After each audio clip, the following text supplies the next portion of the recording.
Hello दोस्तों। उम्मीद है आप सभी की पढ़ाई बहुत अच्छे से चल रही होगी। आज हम लोग पाचन तंत्र यानी कि डाइजेस्टिव सिस्टम जो है उसके बारे में डिटेल में समझेंगे।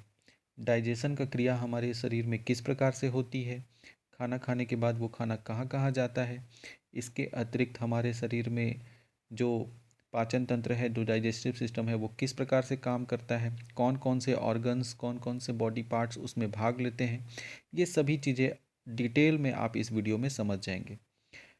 उम्मीद है कि आपको ये वीडियो पसंद आएगा। अगर पसंद आएगा तो वीडियो को लाइक कीजिएगा और चैनल को सब्सक्राइब करिएगा। तो चलिए शुरू करते हैं। हम दिन भर में कई सारे खाने जो हैं वो खाते हैं और उन खानों को पचाने का कार्य हमारा शरीर करता है।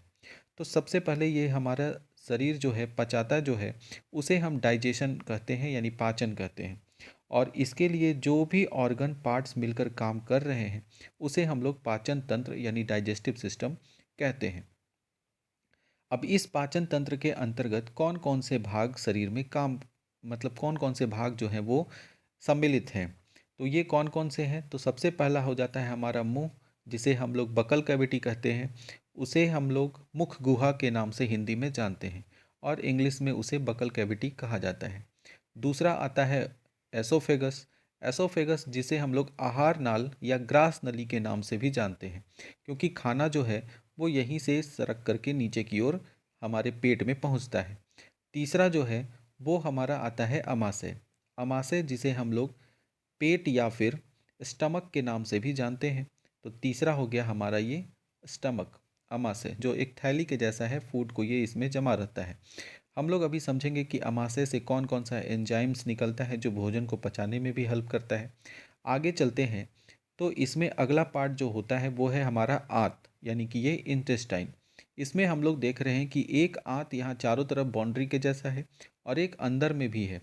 तो अंदर में जो ये आंत है उसे हम लोग कहते हैं स्मॉल इंटेस्टाइन, और बाहर में जो है उसे हम लोग लार्ज इंटेस्टाइन यानी छोटी आंत और बड़ी आंत के नाम से जानते हैं। ठीक है, आइए अब इसे हम लोग डिटेल में समझने का प्रयास करते हैं। सबसे पहले है हमारा मुख गुहा, जिसे हम लोग बकल कैविटी कहते हैं। जब हम लोग खाना खाते हैं तो खाना खाने के बाद हम लोग उसे अपने मुंह में लेकर चबाते हैं। मुंह में एक स्लाइवरी ग्लैंड्स होता है। मुंह में क्या होता है? Salivary glands. स्लाइवरी ग्लैंड्स जो होता है वो क्या करता है, इसकी तीन जोड़ी होता है, एक यहाँ पर और एक यहाँ और एक यहाँ, कुल तीन होते हैं।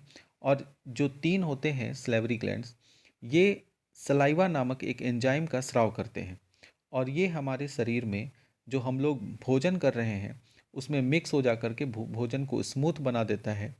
और इसके अलावा भोजन में उपस्थित जो स्टार्च है उसके पाचन में भी मदद करता है। तो भोजन में उपस्थित स्टार्च के पाचन में मदद करता है कौन? तो सलाइवा। ठीक है, सलाइवा में जो एंजाइम मौजूद रहता है उसे हम लोग टाइलिन कहते हैं। ठीक है, या फिर उसे लाइपेज के नाम से भी जाना जाता है। अगला चलते हैं आगे कि भोजन जब यहाँ मुख से पहुँचा तो यहाँ से होते हुए फिर वो एसोफेगस यानी आहार नाल, जिसे हम लोग ग्रास नली भी कहते हैं, तो ग्रास नली से होते हुए नीचे की ओर सरक जाता है। एक बात ये समझना यहाँ जरूरी है कि ग्रास नली में जो भोजन के सरकने की क्रिया है, भोजन का आगे चलने की जो क्रिया होती है, उसे क्रमाकुंचन कहते हैं। हिंदी में उसे क्रमाकुंचन कहा जाता है और इंग्लिश में अगर बात करें तो ये क्रिया स्पेंड और कॉन्ट्रास्ट के थ्योरी पर निर्भर है, मतलब उसके क्रिया के अनुसार होता है। स्पेंड और कॉन्ट्रास्ट क्या है? जैसे जैसे भोजन आगे की तरफ बढ़ते जाएगा, मान लीजिए ये आहार नली है, जैसे जैसे भोजन आगे की तरफ बढ़ते जाएगा तो आगे वाला जो पार्ट है वो फैलते जाएगा और पीछे का भाग जो है वो सिकुड़ते जाएगा। ठीक है, तो इस तरह से क्रिया होती जाएगी जिससे धीरे धीरे भोजन सरकते सरकते हमारे पेट में पहुंच जाता है, स्टमक में पहुंच जाता है। तो ये जो क्रिया है वो हम लोग कहते हैं क्रमाकुंचन, या फिर उसे कहा जाता है स्पेंड और कॉन्ट्रास्ट की क्रिया। ठीक है, आगे चलते हैं नेक्स्ट, जिसे पेरिस्टोलिसिस भी कहा जाता है। इस क्रिया को पेरिस्टोलिसिस भी कहते हैं। ठीक है, क्रमाकुंचन को इंग्लिश में पेरिस्टोलिसिस कहते हैं। नेक्स्ट हम लोग चलते हैं आगे। अब आगे हमारे भोजन सरकता हुआ कहाँ पहुँच गया? हमारे स्टमक में पहुँच गया। यानी कि पेट में। अब स्टमक जो है, स्टमक की दीवारें मुख्यतः मेन रूप से अगर हम देखें तो ये 3 भाग में बांट देते हैं। एक यहाँ से यहाँ तक, दूसरा यहाँ से यहाँ तक और बीच का ये भाग। ऊपर वाला जो भाग है, इसके आगे का भाग, उसे हम लोग कार्डियक कहते हैं। कार्डियक एक वॉल्व जैसा होता है जो एसोफेगस का यहाँ पे मतलब अंदर घुसते समय जो रास्ता है यहाँ पे, वहाँ पे लगा हुआ रहता है। ये कार्डियक क्या कहला करता है, ये भोजन को फिर वापस ऊपर की ओर जाने से रोकता है। ठीक है, मतलब भोजन जब नीचे आया तो फिर वापस सड़क के ऊपर ना चला जाए, तो इससे वो रोकने का काम करता है कार्डियक। और नीचे भी यहाँ पे भी एक होता है, जिसे इसी प्रकार का एक वॉल्व यहाँ भी है, जिसे हम लोग पाइलोरिक कहते हैं। क्या कहते हैं? पाइलोरिक। तो ऊपर में जो होता है उसे हम लोग कार्डियक, और नीचे जो रहता है यहाँ पे उसे हम लोग पाइलोरिक कहते हैं। इन दोनों का काम क्या है कि भोजन को वापस, जैसे कि भोजन यहाँ पे पाचन होने के यहाँ पे रहने के बाद जब भोजन आगे की तरफ गया, फूड आगे गया, तो उसमें फिर वापस लौट के हमारे पेट में ही ना आ जाए। तो इस तरह से ये यहाँ पे रोकने का काम करेगा। और जब एसोफेगस से फूड आया नीचे, तो फिर वापस ऊपर चलना ना चला जाए, इसको रोकने का काम पाइलोरिक करेगा। ठीक है, इस प्रकार से हम लोग समझ गए। अब हम लोग चलते हैं अपने स्टमक के फंक्शन की ओर। फूड जब स्टमक में रहता है तो वहाँ पे 3 से 4 घंटे मौजूद रहता है। यहाँ पे गैस्ट्रिक जूस जो है वो स्टमक की दीवारों से गैस्ट्रिक जूस निकलता है, और ये जो गैस्ट्रिक जूस है गैस्ट्रिक ग्लैंड से होकर के निकलता है। गैस्ट्रिक ग्लैंड्स जो है वो मुख्यतः 3 भागों में बटा हुआ रहता है। पहला उसे हम लोग म्यूकस सेल कहते हैं। पहला जो है उसे क्या कहेंगे? Mucous cell. म्यूकस सेल कहेंगे। म्यूकस सेल जो है वो म्यूकस नाम का एक एंजाइम का स्राव करता है। आगे हम लोग समझेंगे इसके फंक्शन क्या है म्यूकस का। तो पहला म्यूकस सेल, जिसे हम लोग श्लेष्मा कोशिका हिंदी में कहते हैं और इंग्लिश में म्यूकस सेल कहेंगे। दूसरा हो जाएगा वित्तीय या अम्ल जलन, जिसे हम लोग ऑक्सेंटिक सेल कहते हैं। क्या कहते हैं? Oxyntic cell. और तीसरा होता है जाइमोजिन कोशिका। अब हम लोग समझते हैं इन तीनों के बारे में। जठर रस में मुख्य तरह से 3 तरह की चीज़ें निकलती हैं। पहला हो गया HCl, हाइड्रोक्लोरिक एसिड, जो है वो यहाँ से निकलेगा, हाइड्रोक्लोरिक अम्ल। दूसरा हो जाएगा म्यूकस, जिसे श्लेष्मा भी कहते हैं, हिंदी में कहते हैं श्लेष्मा, या फिर इसे म्यूकस भी कहते हैं। ठीक है, म्यूकस। तो श्लेष्मा और म्यूकस इसमें निकलता है। और तीसरा जो है वो होता है पेप्सिनोजेन। और ये पेप्सिनोजेन निष्क्रिय होता है, मतलब अभी अभिक्रिया या कुछ नहीं कर सकता है, तो पेप्सिनोजेन का स्राव होता है। लेकिन यही पेप्सिनोजेन जो है वो HCl के साथ अभिक्रिया करके पेप्सिन में बदल देता है। HCl अम्ल जो है वो निष्क्रिय पेप्सिनोजेन को पेप्सिन में बदलने का काम करता है, और जो पेप्सिन है आगे चल के प्रोटीन का पाचन करेगा। ठीक है, और ये जो HCl है, हम लोग अभी देखें हाइड्रोक्लोरिक अम्ल जो निकल रहा है, तो HCl का स्राव ऑक्सिट ऑक्सेंटिक सेल, जो हम लोग पढ़े थे, अभी 3 सेल पढ़े थे, म्यूकस सेल, ऑक्सेंटिक सेल और जाइमोजिन कोशिका। तो जो HCl है वो कहाँ से निकलता है? तो ऑक्सेंटिक कोशिका जो है उसमें से निकलता है। किसमें से? ऑक्सेंटिक ऑक्सेंटिक सेल से निकलता है। ठीक है, तो इस प्रकार से 3 चीज़ें, हाइड्रोक्लोरिक एसिड, म्यूकस और पेप्सिनोजन, ये स्टमक से स्रावित होता है और फूड में मिल जाता है। जब हम लोग बाहर से फूड ग्रहण कर रहे हैं तो ऑब्वियसली उसमें बाहर की बहुत तरह के बैक्टीरिया पहुंच जा रहा होगा। तो इस प्रकार से जो हाइड्रोक्लोरिक एसिड है वो जीवाणुनाशक के रूप में भी काम करता है, यानी बैक्टीरिया को मारने का काम भी करता है। ठीक है, म्यूकस कोशिका जो है वो म्यूकस का स्राव करता है। ठीक है, म्यूकस सेल जो होता है वो क्या करता है? म्यूकस सेल जो है वो म्यूकस का स्राव करेगा, और पेप्सिन जो निकल रहा है, मतलब जो निष्क्रिय पेप्सिनोजन HCl से रिएक्ट करके पेप्सिन बना, वो प्रोटीन का पाचन करके उसे पेप्टोन में बदल देता है। प्रोटीन को किस में बदलता है? पेप्टोन में। मतलब पहले पेप्सिन था, पेप्सिन प्रोटीन, पेप्सिन एंजाइम जो है वो प्रोटीन को किस में बदल दे रहा है? पेप्टोन में बदल दे रहा है। ठीक है, आगे चलते हैं कि जो HCl और पेप्सिन एंजाइम को सुरक्षा, मतलब कि HCl जो है और पेप्सिन है, उससे अमाशय की जो दीवार है यहाँ पर, उसे बचाने का काम कौन कर रहा है? तो उसे बचाने का काम म्यूकस जो है वो करता है। इसे अमाशय से जो स्टमक से जो म्यूकस स्रावित हो रहा है, तो उस म्यूकस को काम क्या है कि HCl और पेप्सिन एंजाइम से सुरक्षा प्रदान करना। ठीक है, नेक्स्ट चलते हैं आगे की तरफ। अब हमारा भोजन स्टमक से निकल करके आगे की ओर बढ़ता है, स्टमक से यहाँ से निकल के आगे की तरफ बढ़ता है और फिर ये यहाँ चला जाता है कहाँ? छोटी आंत में। ठीक है, छोटी आंत में आने से पहले ये जो पार्ट आप देख रहे हैं यहाँ पर जो पार्ट है, ये वाला जो पार्ट है, इसे हम लोग ग्रहणी कहते हैं या पक्वाशय के नाम से जाना जाता है, जिसे इंग्लिश में डुडेनम कहा जाता है। तो ये जो है डुडेनम, ये लगभग 25 सेंटीमीटर लंबी होती है। डुडेनम कितनी होती है? तो वो 25 सेंटीमीटर लंबी होती है।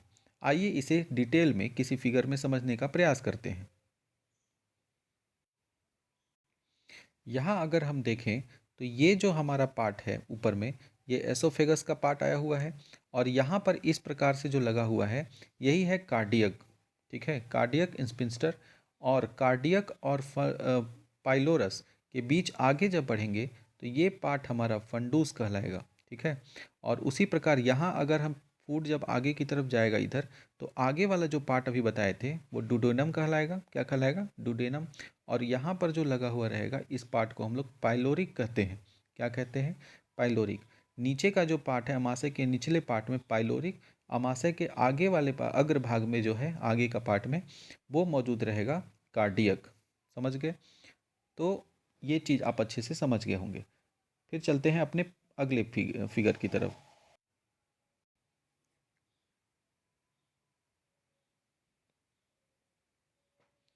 आई होप कि इतना आप समझ गए होंगे। आगे चलते हैं। ड्यूडेनम के आगे का जो भाग है, यहाँ से आते हुए आगे की भाग जो है, जिसे ड्यूडेनम जिसे हम लोग ग्रहणी कहते हैं, और ड्यूडेनम की लंबाई जो है वो 25 सेंटीमीटर होती है। याद रखिएगा, 25 सेंटीमीटर। और आगे जब जाएंगे तो इलियम मिलेगा। यहाँ जो अंदर जो ये पार्ट है इस तरह से जो है कोच पोच किया हुआ, तो ये जो भाग है उसे इलियम कहते हैं और इलियम की लंबाई 30 सेंटीमीटर होती है। यानी डुडेनम से लेकर के और पूरा अगर हम स्मॉल इंटेस्टाइन की बात करें तो वो टोटल 55 सेंटीमीटर लंबा होता है। ठीक है, तो इस प्रकार से इलियम जो है, यहाँ जो अंदर में ये जो पार्ट दिख रहा है, ये इलियम होता है और इलियम की लंबाई 30 सेंटीमीटर होती है। इलियम में ही उंगली नुमा एक संरचना होती है, फिंगर के जैसा इस प्रकार से संरचना उभरा हुआ रहता है इसके पूरे दीवार पे अंदर में, जो कि अवशोषण सतह को बढ़ा देता है। जैसे कि इसमें अगर खाना पचेगा तो पचने के बाद जितना भी एंजाइम्स है, जितने भी उसमें पोषक तत्व हैं, उसके अवशोषण की क्रिया में सतह में ये क्या कर देता है? उसे बढ़ा देता है। और ये जो उंगली नुमा संरचना है उसे हम लोग विली कहते हैं। उंगली नुमा संरचना को क्या कहा जाता है? विली। तो उंगली नुमा संरचना विली कहाँ पाई जाती है? तो इलियम में पाई जाती है, यानी कि छोटी आंत में पाई जाती है। ठीक है, आगे चलते हैं। भोजन का पाचन और पचे हुए भोजन का अवशोषण कहाँ पर होता है? तो बोलेंगे छोटी आंत में। यानी अगर पूछा जाए कि पूरी तरह से भोजन का डाइजेशन कहाँ हो जाता है, तो बोलेंगे छोटी आंत में होता है। या फिर भोजन का अवशोषण कहाँ होता है? वो सभी छोटी आंत में होता है। और भोजन के अवशोषण के समय उसके सतह को कौन बढ़ाता है? तो उसके सतह को बढ़ाने वाला है विली। विली क्या करता है कि इसके इलियम में मौजूद रहता है और इसके सतह को बढ़ा देता है, एरिया को बढ़ा देता है। ठीक है, जिससे कि ज़्यादा से ज़्यादा अवशोषण हो सके। आगे चलते हैं। यहाँ जो आपको ये चारों तरफ ये येलो कलर से पीले रंग से नज़र आ रहा है, इसे हम लोग कहते हैं सिकम। इसे हम लोग सिकम कहा जाता है। क्या कहते हैं इसे? सिकम। सिकम के एक सिरा पे यहाँ आप देख रहे हैं। ठीक है, सिकम में यहाँ एक सिरा पे जो है किनारे में, यहाँ पे आप अपेंडिक्स दिख रहा है, तो ये अपेंडिक्स होता है। अब पाचन क्रिया में अपेंडिक्स का काम नहीं है, ये एक अवशिष्ट अंग के रूप में गिना जाता है। ठीक है, तो ये अपेंडिक्स है। ऑपरेशन करते समय डॉक्टर जो है, ये पेट का कभी अगर ऑपरेशन होता है तो उसे इसको जो है काट कर हटा देता है अपेंडिक्स को, क्योंकि कभी कभी खाद्य कण गलती से अगर यहाँ पहुँच जाता है तो फिर वो बहुत ज़्यादा भयंकर दर्द करता है। इसलिए डॉक्टर इसे, जिसमें अपेंडिक्स का ऑपरेशन भी करवाया जाता है, तो फिर इसे डॉक्टर हटा देता है। आगे चलते हैं। अब हम लोग समझते हैं बड़ी आंत के बारे में। ये जो चारों तरफ जो है फैला हुआ इस तरह से, ये बड़ी आंत है। बड़ी आंत जिसे हम लोग लार्ज इंटेस्टाइन भी कहते हैं। बड़ी आंत किसे कहते हैं? तो बड़ी आंत जिसे हम लोग क्या कहते हैं? लार्ज इंटेस्टाइन कहते हैं। ये जो चारों तरफ दिख रहा है, ये है बड़ी आंत। बड़ी आंत को मुख्यतः दो भागों में बांट दिया जाता है। पहला भाग जिसे हम लोग कोलोन कहते हैं, यहाँ जो ऊपर में ये दिख रहा है रेड रेड पूरा चारों तरफ, ये हो गया कोलोन, ठीक है। और दूसरी भाग जिसे हम लोग रेक्टम कहते हैं। आगे जब ये भाग इधर से बढ़ेगा इधर, तो रेक्टम, जिसे मलाशय के नाम से भी जानते हैं, अवशिष्ट पदार्थ जो निकलता है उसे हम लोग मलाशय कहते हैं, ठीक है। तो पहला है कोलोन। अब कोलोन जो है उसे भी हम लोग 3 पार्ट में डिवाइड करते हैं। कोलोन को कितने भाग में?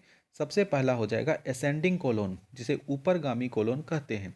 फूड यहाँ से पचने के बाद आप देख रहे होंगे यहाँ पर, अगर इसका रंग चेंज करके हम करें तो यहाँ पर आप देख रहे होंगे ये जो येलो पार्ट है, यहाँ पे आप ध्यान से देखिएगा, जहाँ पे स्मॉल इंटेस्टाइन जो है वो लार्ज इंटेस्टाइन में कनेक्ट हो रहा है। यहाँ देख सकते हैं आप, स्मॉल इंटेस्टाइन लार्ज इंटेस्टाइन में कनेक्ट हो रहा है, ये इस जगह पे। और यहाँ पर कनेक्ट होने के बाद फिर ये फूड जो है वो इस तरह से जाता है। तो यहाँ से जो फूड आगे की तरफ बढ़ रहा है उसे हम लोग असेंडिंग कोलोन कहते हैं। खाना यहाँ से आगे की तरफ चलता है, असेंडिंग कोलोन कहेंगे। और इधर से फिर हम लोग देखेंगे आगे की तरफ जो इधर फूड जा रहा है, खाना जब इसे बढ़ते बढ़ते इधर गया, तो ये वाला जो पार्ट है इसे हम लोग अनुप्रस्थ यानी कि ट्रांसवर्स कोलोन कहते हैं। ये पार्ट क्या कहलाएगा? Transverse colon. और इधर की तरफ जब फूड बढ़ेगा, इधर जब आएगा निकलने के समय, इधर जो फूड जाएगा तो उसे क्या कहेंगे? इसे हम लोग अधोगामी यानी कि डिसेंडिंग कोलोन कहेंगे। खाना जब इधर की तरफ गति करेगा तो अधोगामी या फिर डिसेंडिंग कोलोन के नाम से जाना जाता है। और ये जो है डिसेंडिंग कोलोन आगे चल के रेक्टम में ये खुलता है। ये कहाँ खुलेगा? रेक्टम में, जिसे हम लोग ऊपर की तरफ फिगर में देख सकते हैं। यहाँ हम लोग देख सकते हैं रेक्टम कहाँ है। यहाँ से ये हो गया डिसेंडिंग कोलोन, और ये आगे चल के देख रहे हैं यहाँ पर रेक्टम है ये पार्ट, जहाँ पे ये खुला। और रेक्टम से होते हुए फिर खाना यहाँ जो है अवशिष्ट पदार्थ शरीर का, वो यहाँ रेक्टम में जमा होता है। और फिर जो खाना अनपचा खाना है, अवशिष्ट पदार्थ है, एनस से होते हुए शरीर से बाहर निकल जाता है, ठीक है। तो यही पूरा डाइजेशन का प्रोसेस था। आई होप कि ये डाइजेशन पूरा प्रोसेस आप समझ गए होंगे। अगले वीडियो में जो है डाइजेशन में कौन सा एंजाइम शरीर के किस भाग से निकलता है, क्योंकि ये वीडियो लंबा हो रहा है, मेरा वीडियो 15-17 मिनट तक का रहता है, इसमें डाइजेशन समझ लिए हैं। अगले वीडियो में हम लोग समझेंगे कि पाचक ग्रंथियाँ जो हमारी हैं, जो डाइजेस्टिव ग्लैंड्स हैं, वो किस प्रकार से काम करती है और उनसे कौन कौन सा एंजाइम निकलता है। जैसे अभी हम लोग एक देखे थे, जैसे लार से स्रावित वाला जो एंजाइम है, जिसे हम लोग टाइलिन कहते हैं, वो एंजाइम स्टार्च का पाचन करता है। उसी प्रकार स्टमक से कौन सा निकलता है, पैनक्रियाज का क्या काम है, गॉल ब्लैडर से क्या काम होता है, स्मॉल इंटेस्टाइन के पास कौन कौन से एंजाइम निकलते हैं, लीवर का इसमें क्या योगदान है, तो ये सभी चीज़ें हम लोग अगले वीडियो में करने का प्रयास करेंगे। आई होप कि वीडियो पसंद आया होगा। अगर पसंद आया हो तो लाइक कीजिएगा और कमेंट करके बताइएगा। धन्यवाद।